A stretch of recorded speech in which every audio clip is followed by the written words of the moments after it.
Hello everyone, welcome to our Law Excellences Initiative Current Affairs for Beginners. Let us start our today's session. Before starting our discussion, let us see what are the answers for yesterday's questions. Consider the following statements. Ayushman Bharat subsumed Rashtriya Swasthya Bima Yojana and Jeevan Jyoti Suraksha Bima Yojana. The first statement is wrong because it is not Jeevan Jyoti Suraksha Bima Yojana, but it is Senior Citizen Health Insurance Program. The second statement is which National Health Protection Scheme provides benefit cover of 5 lakh rupees per family per year for primary, secondary, tertiary care hospitalization. This statement is also wrong because it covers only secondary and tertiary care hospitalization but not primary. Primary care hospitalization is done by health and wellness centers. So the answer here is D. None. Both the statements were wrong. The second question is, which of the following committee has recommended setting up of a National Water Commission? The answer is Mihir Shah Committee. So it is B. Now we'll see our today's topics. Our first article is National Parties under RTI Act. We will see what is this RTI Act. First, we'll see what is meant by right to information. It means the freedom of people to have access to government information, which means that the citizens and the NGOs will have a reasonably fair access to all the files and documents that are related to government operations, decisions and performances. To put it simply, it means openness and transparency in the functioning of government. The Constitution of India has no direct provision that is conferring right to information to its citizens.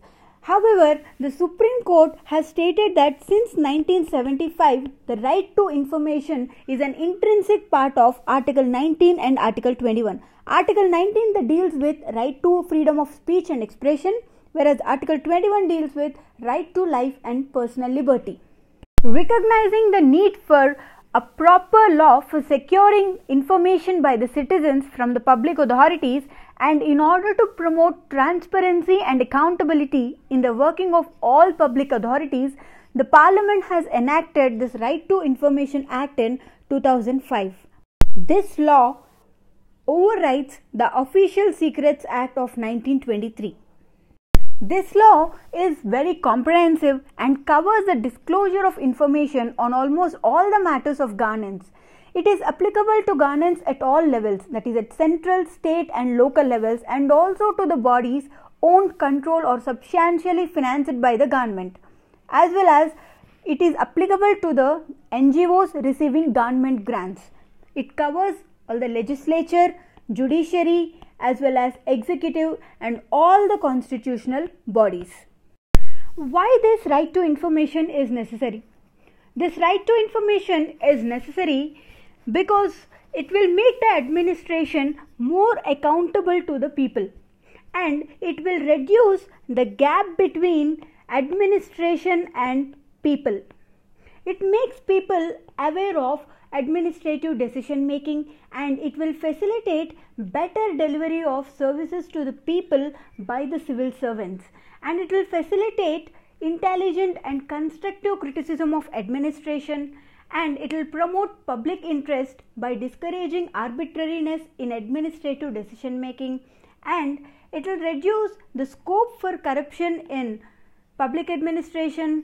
It will uphold the democratic ideology by promoting openness and transparency in the administration, and it will make the administration more responsive to the requirements of the people, and it will reduce the chances of abuse of authority by the public servants. Now we'll see what are the various features of this Right to Information Act. This act has conferred on all the citizens the right to access to the information, and it has made an obligation and on all the public authorities to disseminate the information that was requested by the citizens. It provided for the appointment of a public information officer in each department to provide information to the public on their request, and it has fixed a 30-day deadline for the providing the information, and the deadline is only for 48 hours if the information is related to life or liberty of a person.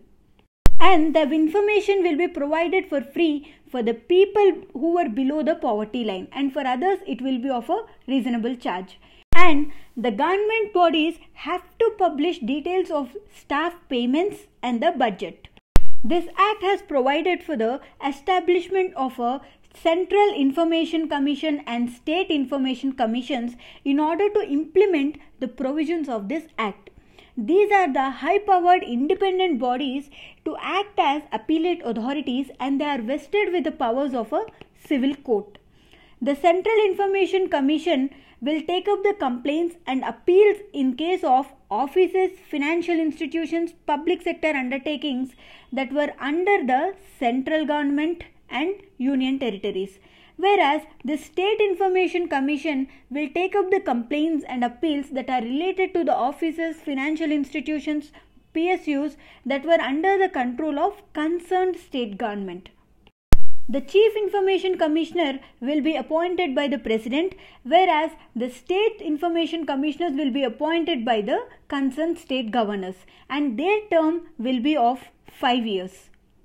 This Chief Information Commissioner as well as State Information Commissioners will publish an annual report on the implementation of this act, and these reports will be tabled before the Parliament and state legislature. And this act carries strict penalties for those authorities who are failing to provide information. The Information Commission will fine an official of 250 rupees per day if the information is delayed without any reason which is beyond 30 days.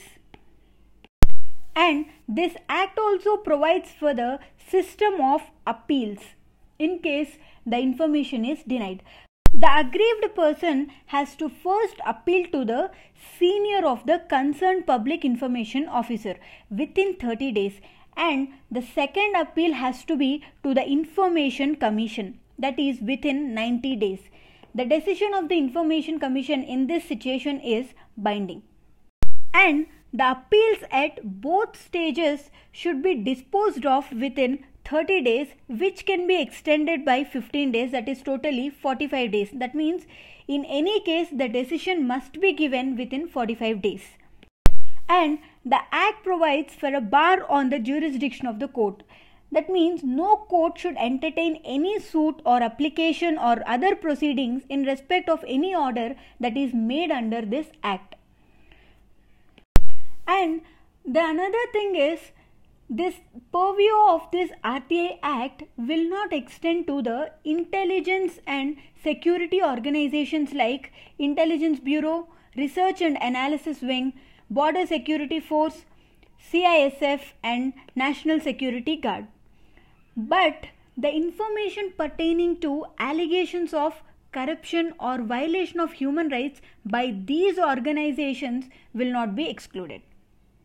Our next article is the Dhan Yojana 4 years later. In this article, we'll see what is this Pradhan Mantri Dhan Yojana is about.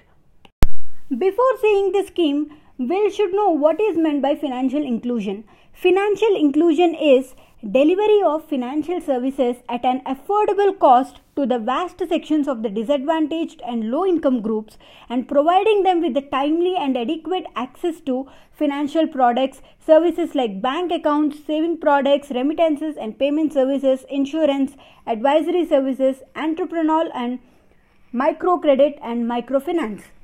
In order to improve the financial inclusion in India, the Government of India has launched the Pradhan Mantri Dhan Yojana in 2014. It is a national mission for financial inclusion in order to ensure access to financial services, namely banking, saving and deposit accounts, remittances, credit, insurance, pension in an affordable manner. The account under this scheme can be opened in any bank branch or business correspondent outlet. And the accounts opened under this scheme were of zero balance accounts. But if the account holder wishes to get a checkbook, then he or she will have to fulfill a minimum balance criteria. The mission mode objective of this scheme consists of 6 pillars, During the first year of implementation under phase 1, there are 3 pillars. The first one is universal access to banking facilities that can be achieved by providing the banking services within a distance of 5 kilometers to every habitation. The second one is to provide basic banking accounts to every family, and the third one is a financial literacy program. The phase 2 that began in 15th August 2015 and that will last till 15th August 2018 will address microinsurance, credit guarantee fund and unorganized sector pension schemes like Swavalamban. This Dhan Yojana has many advantages. The account holders will be provided with a zero balance saving account along with a RuPay debit card, and the account holders will also get a checkbook, financial literacy as well as passbook, and the account holder will be provided with a life insurance cover of 30,000 rupees and an accidental insurance cover of 1 lakh rupees. And by allowing the direct money transfer into these bank accounts, it will even cut corruption. Our next article is Election Commission plays down VVPAT malfunction. In this article, we will see what is this VVPAT. VVPAT means Voter Verifiable Paper Audit Trial Machine. This system is a new initiative of the Election Commission in order to ensure free and fair elections. What is the difference between the present EVMs that were used and this Voter Verifiable Paper Audit Trial system? The EVMs that were currently under the display, they only display how many votes were polled by the voters and how many votes were secured by the individual candidates. Whereas in this Voter Verifiable Paper Audit Trial system, when a voter presses the button for a candidate of his choice in the electronic voting machine, a paper ballot containing the serial number, name of the candidate and poll symbol will be printed for the voter. And through the transparent window of the machine, the voter will be able to view the Voter Verifiable Paper Audit Trial slip for 7 seconds, after which the slip will get automatically cut and will fall into the box inside the locked machine. It will be there for 45 days after the results are declared. And this is how the machine looks. Once the voter presses the button for a candidate of his or her choice, the name of the candidate and the poll symbol will be printed for the voter, which he can view through this transparent window of the machine. What is the significance of this Voter Verifiable Paper Audit Trial machines? This machine will provide double check on the veracity of the EVM machine.